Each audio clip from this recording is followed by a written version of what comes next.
কথা না, বসে দেখতেই ভালো লাগবে। এই হচ্ছে শাড়িটার বডিটা, this is the body portion, একদম পিওর হ্যান্ড বাটিক, পিওর একদম tussar, silk mark certified pure তসরের ওপরে যাচ্ছে। দিস ইজ দ্য চেস্ট পার্টে এই বর্ডার যাচ্ছে, অ্যান্ড লোয়ার পার্টে কিন্তু এই বর্ডারটা যাচ্ছে।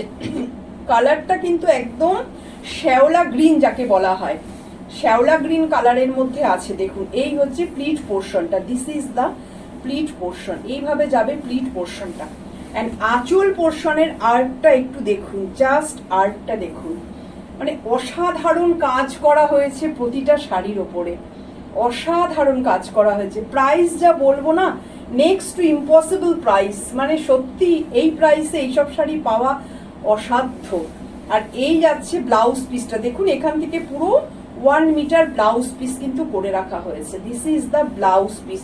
খুব তাড়াতাড়ি বুকিং করতে হবে, বিকজ এগুলোর কিন্তু একটারও প্রি বুকিং হবে না, আপনার হাত থেকে বেরিয়ে যাওয়া মানে বেরিয়ে যাওয়া। This is first one, this is second one. এটা কিন্তু একদম গোল্ড ইয়েলো যাকে বলে, গোল্ড, এবং পুজোর জন্য অ্যাপ্রিপিয়েট তো বটেই, কারণ একে গোল্ড, সেকেন্ডলি লোটাস, দুটোই কিন্তু পুজোর জন্য তো অ্যাপ্রিপিয়েট বটেই। বাট এখন কিন্তু বিয়ের সিজনও শুরু হয়ে গেছে,